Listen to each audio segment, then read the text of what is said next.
Bougainvillea ചെടിയിൽ പെട്ടെന്ന് പൂക്കൾ വിരിയാനുള്ളൊരു സൂത്രമാണ് ഞാൻ കാണിക്കുന്നത്. ഇത് ഫസ്റ്റ് ട്രിപ്പ് വിരിഞ്ഞ പൂവാണ്. അതിൻ്റെ പൂക്കളൊക്കെ ഏകദേശം കൊഴിയാറായി.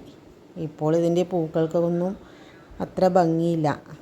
അപ്പോൾ നമ്മൾ അതിനെ ഒന്ന് പ്രൂൺ ചെയ്ത് കൊടുക്കുകയാണ് വേണ്ടത്. എന്നിട്ട് അതിലെ ഉണങ്ങിയ ഇലകളും പൂക്കളും ഒക്കെ മാറ്റി കൊടുക്കുക. അതിനുശേഷം അതിലേക്ക് വളങ്ങൾ ഇട്ട് കൊടുക്കുകയാണ് ചെയ്യേണ്ടത്. ബോഗൺവില്ല ചെടികൾക്ക് നന്നായി സൂര്യപ്രകാശം ആവശ്യമാണ്. ഒരു 8 മണിക്കൂറെങ്കിലും സൂര്യപ്രകാശം ലഭിക്കുന്ന സ്ഥലത്ത് നമ്മൾ ചെടികൾ വെക്കാൻ ശ്രദ്ധിക്കണം. ഞാൻ മണ്ണിൽ വളങ്ങൾ ചേർത്താണ് ഇട്ട് കൊടുക്കുന്നത്. വളങ്ങൾ നേരിട്ട് ഇട്ട് കൊടുക്കുന്നതിലും മണ്ണിൽ ചേർത്ത് ഇട്ട് കൊടുക്കുന്നതാണ് നല്ലത്. അതിനായി ഞാൻ ഇവിടെ എടുത്തിരിക്കുന്നത് ചാണകപ്പൊടിയും കുറച്ച് ചാണകപ്പൊടി, കോഴിവളം, വേപ്പിൻ പിണ്ണാക്ക്, എല്ലുപൊടി എന്നിവയാണ്. പിന്നെ ഇത് ഉമിയാണ്.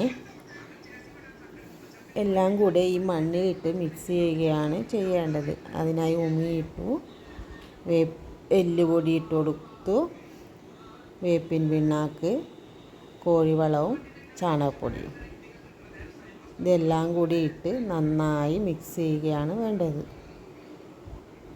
ഉമി ഇട്ട് കൊടുക്കുന്നത് മണ്ണിന് നല്ല ഇളക്കം കിട്ടാനും പിന്നെ ഉമി നല്ല ഒരു ചെടിക്ക് ചൂട് കൊടുക്കുന്ന ഒരു വളമാണ്.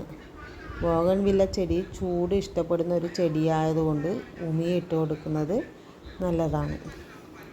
എല്ലുപൊടി പൂവിടാൻ സഹായിക്കുന്ന ഒരു വളമാണെന്ന് എല്ലാവർക്കും അറിയുന്നതല്ലേ.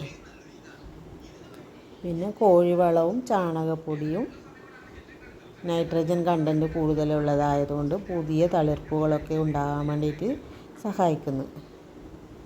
പിന്നെ ഇട്ട് കൊടുക്കുന്നത് DAPയും പൊട്ടാഷുമാണ്. DAPയും പൊട്ടാഷും പൂവിടാൻ സഹായിക്കുന്ന വളങ്ങളാണ്. നിങ്ങൾ കരുതും ഇത് രണ്ടും ഒന്നിച്ചിട്ട് കൊടുത്താൽ ചെടികൾ ഉണങ്ങിപ്പോവില്ലേന്ന്. അങ്ങനെയൊന്നും ഉണ്ടാവില്ല കേട്ടോ. DAP സ്ലോ റിലീസിങ് ആയിട്ടുള്ള ഒരു വളമായതുകൊണ്ട് പെട്ടെന്ന് ഇതൊന്നും ചെടിക്ക് ബാധിക്കുകയില്ല. പൊട്ടാഷ് പെട്ടെന്ന് തന്നെ അലിഞ്ഞു ചേരുന്ന ഒരു വളമാണ്. അപ്പോൾ ചെടികൾക്ക് ദോഷമൊന്നും ഉണ്ടാവില്ല. അതിനായി ഞാൻ മണ്ണ് നന്നായി ഇളക്കി കൊടുക്കുക. ചെടീൻ്റെ ചുവട്ടിലെല്ലാം മണ്ണ് ഇളക്കി കൊടുത്തതിന് ശേഷം ഈ വളം ചേർത്ത മണ്ണ് ഇട്ട് കൊടുക്കുകയാണ് വേണ്ടത്. ചെടിക്ക് ചുറ്റും ഈ വളം ചേർന്ന മണ്ണ് ഇട്ട് കൊടുക്കുക.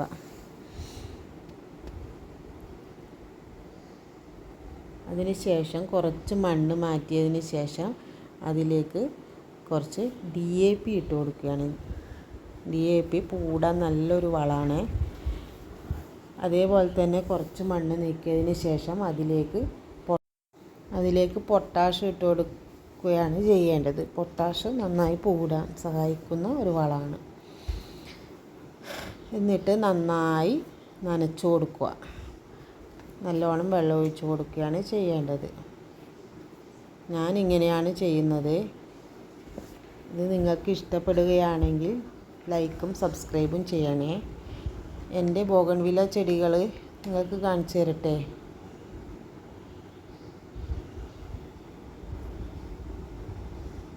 ഇതൊക്കെയാണ് എൻ്റെ ബോഗൺവില്ല ചെടികൾ.